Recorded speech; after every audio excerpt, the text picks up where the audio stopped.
ముఖ్యమంత్రి రేవంత్ రెడ్డి ఇచ్చిన హామీ ప్రకారం భద్రాద్రి రామాలయ సమగ్ర అభివృద్ధికి 352 కోట్లతో రేపు అభివృద్ధి పనులకు శంకుస్థాపన చేయనున్నట్లు మంత్రి తుమ్మల నాగేశ్వరరావు వెల్లడించారు. రామాలయ అభివృద్ధి ప్రణాళికలకు ఇప్పటికే ఆమోదముద్ర పడిందని వ్యాఖ్యానించారు.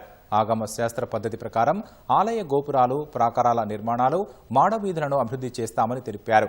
రాబోయే గోదావరి పుష్కరాల నాటికి రామాలయ అభివృద్ధిని సమగ్రంగా అభివృద్ధి చేస్తామంటున్న మంత్రి తుమ్మల నాగేశ్వరరావుతో మా ప్రతినిధి లింగయ్య ముఖాముఖి.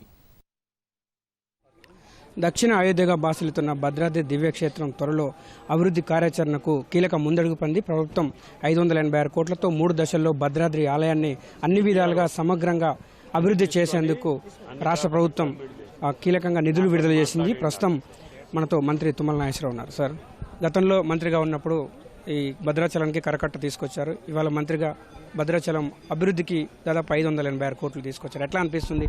ఎట్లా చేయబోతున్నారు డెవలప్మెంట్? అదంతా రాముడి దయ, దేవుడు అనుగ్రహం తప్ప వ్యక్తిగతంగా ఎవరికి ఏముండదు. ఆయన అనుగ్రహం ఉన్నప్పుడల్లా పూజ్యులు ఎన్టీ రామారావు గారు ముఖ్యమంత్రిగా నాకు ఆ ప్రభుత్వంలో మిథిలా స్టేడియం నిర్మాణం జరిగే అవకాశం వచ్చేది. అదేవిధంగా ఈ దేవాలయం ఈశాన్య భాగాన్ని అభివృద్ధి చేసే అవకాశం వచ్చింది. అదేవిధంగా రహదారులు, ఇటు కోనవరం రోడ్డు, అటు వెంకటాపురం రోడ్డు, భద్రాచలం ప్రధాన రహదారులు కూడా అభివృద్ధి చేసే అవకాశం వచ్చింది. మళ్ళీ ఇప్పుడు ఈ పుష్కరాలకు కూడా ఇంకా చేయాల్సినటువంటి అవసరాలు ఉన్నాయి.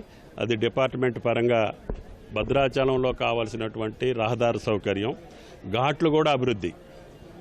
పోయినసారి వచ్చినటువంటి భక్తుల కంటే ఎక్కువ వచ్చే అవకాశాలు ఉన్నాయి కాబట్టి ఘాటుని ఆ పక్క ఈ పక్క పెంచేసి రేపు వచ్చే పుష్కరాలని వచ్చేటటువంటి లక్షలాది మంది భక్తులకి అనుకూలంగా ఉండేటట్టుగా భద్రాద్రి పట్టణాన్ని తీర్చిదిద్దాలనేది ముఖ్యమంత్రి గారి కోరిక. అందుకని 75 కోట్లు పుష్కరాలకు సంబంధించినటువంటి ఘాట్ వర్క్స్కి, రహదారులకు శాంక్షన్ చేశారు.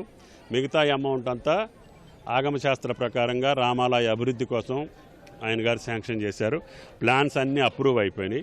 మన కలెక్టర్ గారు, కమిషనర్ గారు అందరం కూర్చొని ఈ యొక్క ప్లాన్ అప్రూవ్ చేసిన తర్వాతనే ఆగమశాస్త్ర పండితుల యొక్క ఆదేశాలకు అనుగుణంగా, వాళ్ళ యొక్క పద్ధతికి అనుగుణంగా ఏ రకంగా చేయాలో ఆ రకంగానే చేస్తారు. వర్క్స్ అన్నీ కూడా ఆగమశాస్త్ర పండితుల యొక్క ఆదేశానుసారమే ఇక్కడ కార్యక్రమాలు నడుస్తాయి. సీఎం గారు శంకుస్థాపన చేస్తారా సార్? ఈ పనులకు ఏమేమి పనులు చేయబోతున్నారు? ఇక్కడే ఉంది భూమి పూజ చేసేది. అన్ని పనులకి 351 కార్యక్రమాలకి పూజ చేస్తారు.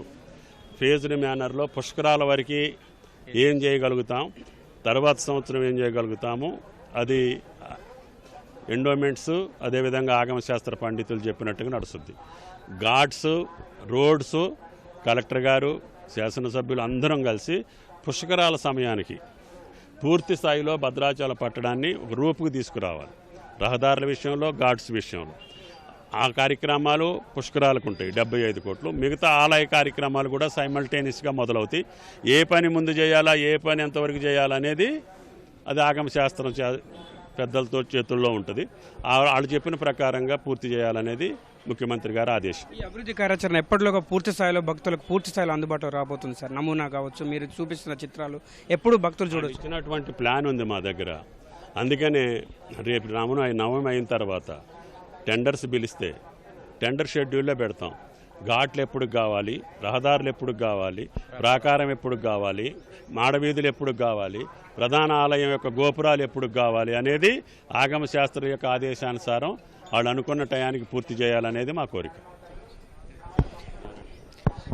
ఖచ్చితంగా భద్రాద్రి ఆలయాన్ని అన్ని విధాల సమగ్ర అభివృద్ధి చేసేందుకు రాష్ట్ర ప్రభుత్వం నిధులు విడుదల చేసిందని రామభక్తులకు ఇది తీపి కబురుగా మంత్రి తుమ్మల చెప్తున్నారు. అదేవిధంగా ముఖ్యమంత్రి రేవంత్ రెడ్డి ఇచ్చిన హామీ ప్రకారం ఖచ్చితంగా ఈ ఆలయాన్ని అన్ని విధాలుగా అభివృద్ధి చేస్తామని చెప్పి మంత్రి తుమ్మల చెప్తున్నారు. కెమెరామెన్ చందుతో లింగయ్య, ఈటీవీ, భద్రాచలం.